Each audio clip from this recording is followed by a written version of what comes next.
Je m'appelle Catherine Girard-Lantagne, je suis directrice artistique au partenariat du Quartier des spectacles.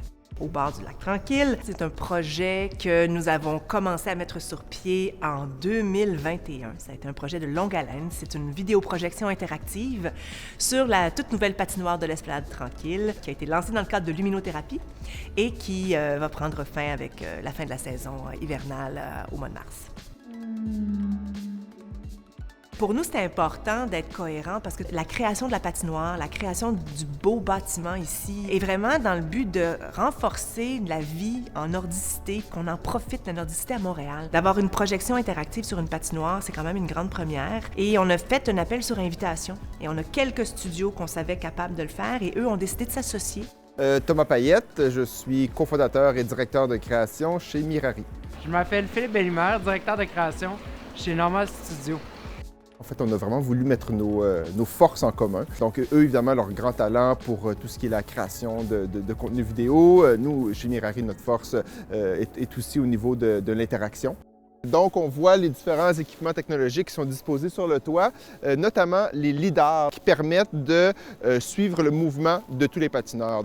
C'est 6 projecteurs 4K de 40 000 lumens. Fait que ça, c'est comme l'équivalent d'une très bonne télé là, avec beaucoup de puissance. On a voulu partir du cycle de la journée, donc du petit matin, on est confortable dans le chalet, on met nos patins après notre chocolat chaud, puis là, on va vraiment comme s'enivrer de l'esprit de l'hiver. Donc, on invite les gens à venir patiner ou du moins découvrir le lac sous une forme d'expérience immersive, une boucle un peu, un jeu.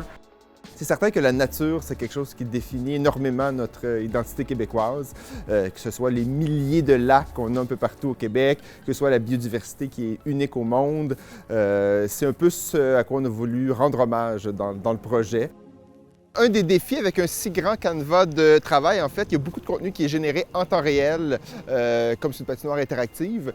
Donc, c'est énormément de calculs, énormément de data à traiter en temps réel. Et c'est pour ça qu'on a des serveurs vidéo qui sont super puissants, des serveurs photons qui sont conçus ici à Montréal. Donc, sur l'écran ici, en fait, on a en temps réel tout ce qui se passe. Donc, c'est les signaux de lidar, donc nos scanners laser, qui suivent l'ensemble de la patinoire et des patineurs. Et c'est à partir de ces données-là, donc de ces points-là, qu'on crée les effets interactifs. C'est la première fois qu'on utilise cette technologie-là, surtout dans un contexte extérieur sur une patinoire, donc ça vient avec son lot de défis. C'est des centaines de couches d'effets aussi, des centaines de couches de vidéos qui sont toutes superposées d'une façon linéaire. Ces strates-là d'effets et de vidéos combinés ensemble, bien là, ça nous a permis de voir un tout ludique, vivant et notre histoire prendre vie sur une patinoire interactive. Et une histoire qui est différente à chaque soir parce qu'en fonction de la quantité, de la vitesse des patineurs, le contenu n'est jamais complètement identique.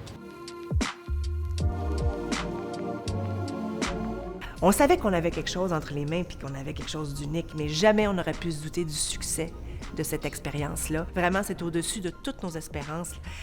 L'achalandage est là, les gens sont au rendez-vous.